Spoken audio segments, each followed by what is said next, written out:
You're harassing me right now. You're not allowing me to move. I showed you proof of insurance, and now you're not allowing me to leave. What laws have I broken? I have valid insurance. Sir, that's not valid insurance. This is valid insurance, dude. It says it right here on the policy. Step out. No, do not. I have not done anything wrong. I have not done. Hey, chill. This driver was heading down Babcock when an officer pulled him over, claiming he changed lanes without using a turn signal. The man immediately disagreed, stating he used his signal and even called it his biggest driving habit. Things were tense from the start. The officer asked for ID and proof of insurance, and the driver offered digital proof through his phone, noting he was recording the encounter. The moment insurance was mentioned, the tone shifted. The officer questioned the legitimacy of the coverage, stating the tag, a dealer plate, wasn't returning properly in the system. The driver explained that dealer plates don't work like standard tags, and that his policy covered any vehicle he operated, including this one. He even read directly from the Geico policy confirming liability coverage under Texas law, but the officer wasn't convinced. He kept repeating that the plate wasn't returning to a specific vehicle and that he couldn't validate the insurance without a direct match. The driver, visibly frustrated, held his ground and asked to speak with a sergeant. And that's when the officer's ego exploded. He threatened to pull the driver out of the car without giving any legitimate reason, forcefully trying to open the door. Watch for yourself and see how simply requesting a sergeant triggered a full-on power trip. Share your opinion in the comments. Good evening, sir. Good evening, sir. Do you have your ID? Yeah. What'd you pull me over for? The reason I parked all the way down there on Babcock, saw you kind of darting in and out of lanes without signaling. That's not correct at all. I've been using my turn signal like that's my biggest pet peeve on the planet. So you were parked, committing entrapment, waiting for somebody to break the law? No, so I was driving behind you and I saw you. No, you said you were parked off of Babcock. No, I saw you on Babcock. I was never parked. Okay. Well, I've been using my turn signal all evening, so I don't know what you're talking about. Okay, so. You have proof of insurance with you as well? I do indeed. And if I see it? I'm recording everything, so you go ahead and do what you need to do, and then I'll show you the proof on my phone. That's fine, sir. Okay, so here, you can call Geico. I just got a new thing. It's on my phone. I'm not going to stop recording. I will show you. You can call them. You do what you need to do. I have proof of valid insurance. Alright, sir, no problem. This is actually proof of valid insurance. Thank you. Alright, so yeah, the reason I pulled you over is back there on Babcock. You were you swerved right into the left lane without signaling, and you kind of cut off another vehicle. Okay. That is not correct. And I did also not. Here, turning left onto to get to the left lane, you didn't actually signal either. You kind of just cut into the left lane to turn left onto this road. Yeah. That's not, dude. I had my turn signal on. Like. That's fine, sir. You didn't see me with my turn signal on here at the light? Are you kidding me? I saw you right here at the light, but to get into the lane. That's not correct either. In fact, I had my turn signal on before. You didn't even have your turn signal on. That's fine, sir. Like, you didn't have your turn, like... I'm gonna go run this information real quick, sir. I'll be right back, okay? Okay. Perfect. Again, I need to explain to police officers their job. And I'll have to... Give me the card, and I'll show you.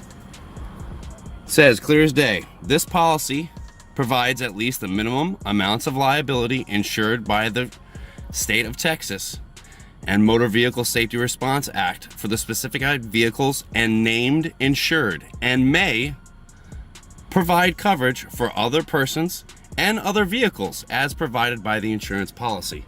So, Texas state, I've got a valid insurance card. It doesn't matter what car I'm driving, I'm the valid driver. So let me explain something to you. So when I'm running that plate, that's a dealer plate. Correct. So does that plate belong to this vehicle? Because it should be something completely different. That's not, dude. A dealer plate can be put on any vehicle. This is a dealer vehicle. When I'm running it, it's not coming back to anything. That's not. You don't. It doesn't work that way. There's no way for me to put in a car on that tag. Again, I have to explain the law to you guys. Sir, is there any way you can pull up a valid insurance form for this vehicle, like on your phone or anything like that? I'm going to do that here in a second, but we're going to document the fact. There's 3 things you guys don't even know. Like, you don't know as far as there's no way for me to physically put that tag on any car as far as in the computer system. You just have to deal with it. That's the way it is. If I have a paper plate, then you can put, no, listen to me, please. Sir, if you want to dispute this, you can dispute it in court. I'm recording as well, okay? Dispute what? What are we going to dispute? So look, sir, I just need to know if do you have... I have valid insurance. Please pull it up for me, sir. Okay. Here's the way it works. If I pull up the insurance, perfectly fine. You drive out here, no problem. If you Awesome. can't provide me an insurance form, the car's going to have to stay here and it's going to be towed. Okay? I have insurance right now. I'm going to show it to you. You're harassing me right now. You're not allowing me to move. I showed you proof of insurance, and now you're not allowing me to leave. What laws have I broken? I have valid insurance. Sir, that's not valid insurance. This is valid insurance, dude. It says it right here on the policy. May provide. Get your sergeant here now. You're harassing me. Step out. No. Step out of the vehicle, sir. No, I haven't done anything wrong. I have not done anything wrong. I have not done, hey, chill. Dude, guys, I'm coming. I haven't done anything wrong. I have not done anything wrong. I have not done anything wrong. I have not done anything wrong.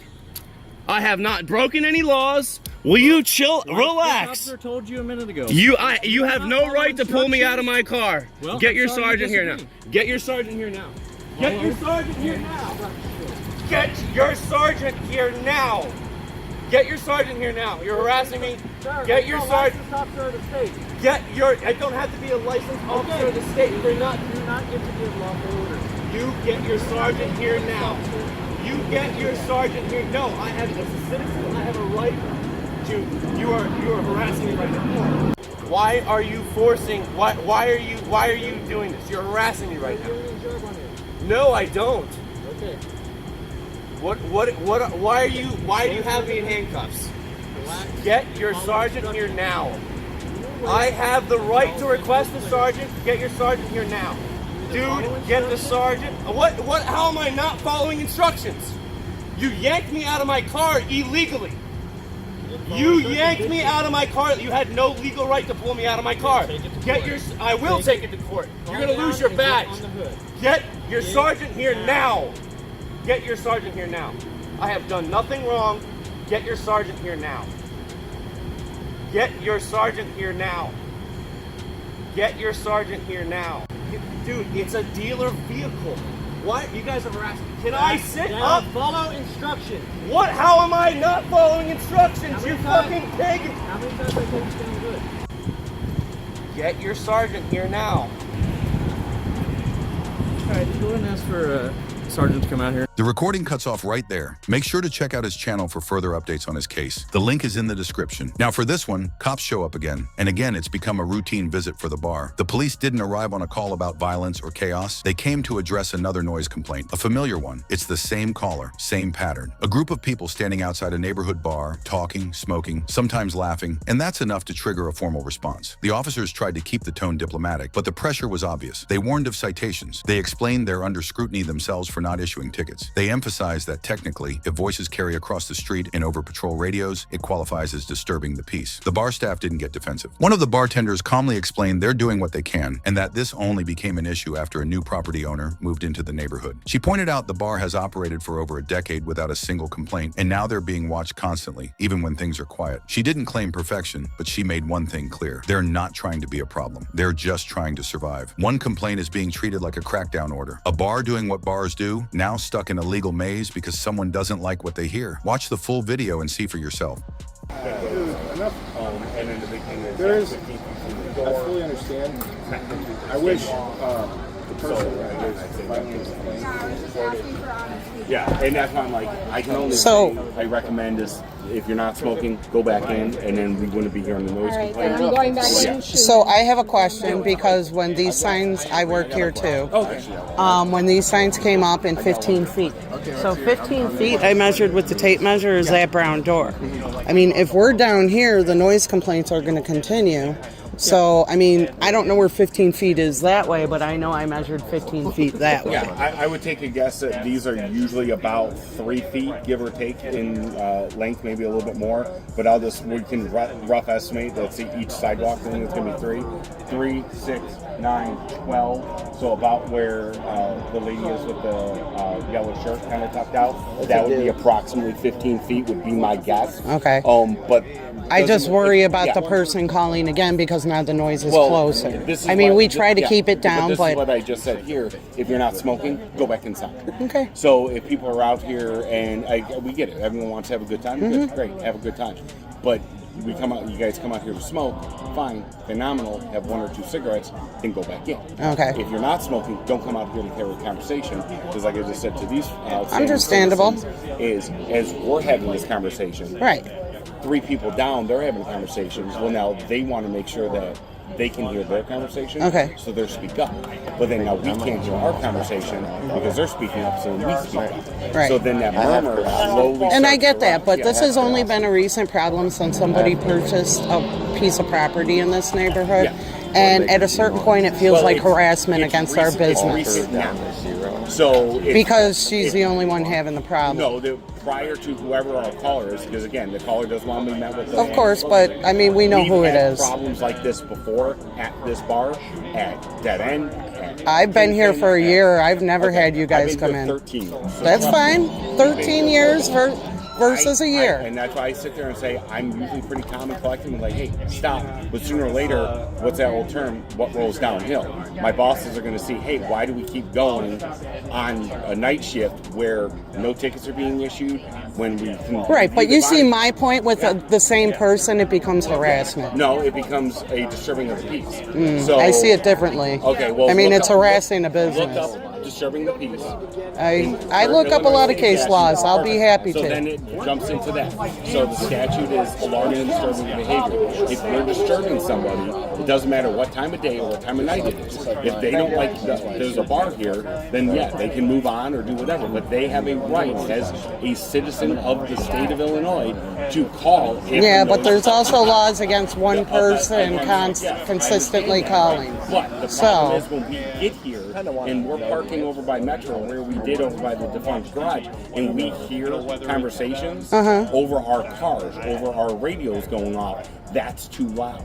So I now guess we so. can assume that the voice is traveling, and that's not saying that one person is calling, but it's not disturbing other people. So that's why we try to be as decent as we can to say, guys, if you're not smoking, go in. Okay. I'm at my point, and my bosses are aware of it. That I mean, my boss is at his point too, yeah, because that I'm going he. to start writing the staff and people that are out here disorderly conduct tickets through local ordinances. Okay. And that's a $75 fine, or I might start writing $75 tickets for the people that are smoking within 15 feet. Okay. I'm done. Well, hopefully And, all the yeah. treatment goes to all the same bars, and it it's does. not just And that's us. why I'm like, Because it feels like it's just us every bar lately. that we go to has the same rules that they have to follow. It just so happens that right now, this place is the place that's having the most issues. Okay. That's it. So Okay. I give this, and I already told the other gentleman here, if people aren't smoking, they got to go inside. Okay. The bartender, I understand you have a busy life and you're doing everything behind the bar, then you need to talk to the owner and say, hey, we need more staffing at these nights when we have these events, because like I said, Well, he's got I'm 3 gonna be saying bartenders I'm here. behind. So it's Bob here. Bob has an open tab, and Bob is still a patron at the bar at that moment. So it's not like, oh, he's outside, he's not my problem. No, he is your problem. Because if you overserved him, I can still charge you. Well, So yeah, I mean, that's just a law. Yeah. So, but we're good as long as people stay quiet and Okay. they come out and they're done with cigarettes. But that's his business, and the bartender who is in charge of the business at the time is who's responsible for everything that goes on at the business. So, Okay. Well, me and the other bartender will try our best to make sure that people stay quiet. yeah, and that's how we ask, because I know it gets loud in there, but Actually, surprised we didn't see you guys sooner. So, Yeah, my guy over here said, well, why didn't she come over here and talk to us? If in fact that's who it is. Well, again, devil's advocate here. any one of us would have been warm and welcoming to her. If you guys think you know who it is, not should reach pile out to her, on. yeah. Yes. One Like a person goes polite over there letter and says, I think we're beyond that at this point. I think we're beyond that at this point. But, you know, I mean, we would have always been kind to her if she would have came and said, hey, look, you know, this is a problem. We would have all tried our best. We're not trying to piss her off. You know, it's a bar. It's a bar. Unfortunately, noise and cigarettes and conversation. a personal attack on whoever's complaining. I'm certainly not. No, saying I know. that, and I don't think my partner's saying that. I'm saying this from an objective, black and white standpoint. Is it loud or is it not loud? And when I- Harder to get everybody because everybody's been used to doing this, and now it's a problem. So we're trying our best, but it's kind of hard for we don't have anywhere else besides the back to maybe go in, and then maybe it's still too loud for the complaint of people being in the back. In the back and see if it works. You know, I mean, what's the worst that happens? You try it and it doesn't work. But you know, what are you facing in the back? But yeah, I don't. There's buildings. There's a house back there. There's an apartment 2 doors down. The apartments are facing that, and then whatever's back there for them, which is more open yard to the parking lot. You know, and I'm trying to find some. I'll talk to Jeff and see if maybe there's something we can do about maybe bringing people in back for smoking and stuff. That way, it kind of dulls it a little bit. But if you're going to do that, everybody's gotten their freebie, so to speak, from either me or my partner. So now, if it flares up again, hey, we just had a conversation an hour ago. 2 different locations, same escalating pattern. In the first video, a driver pulled over without cause, recorded his interaction, and exposed the quiet pressure behind a routine stop. The footage ends abruptly, but the story isn't over. Blake M is still fighting back. Make sure to check out his channel for updates. The link's in the description. In the second, a bar gets yet another visit from police over a single neighbor's noise complaint. After years of peaceful operation, they're now treated like repeat offenders. No crime. These aren't isolated incidents. They're reminders of how easily authority can be used to harass, intimidate, and wear people down. Watch closely, know your rights, and never stop recording.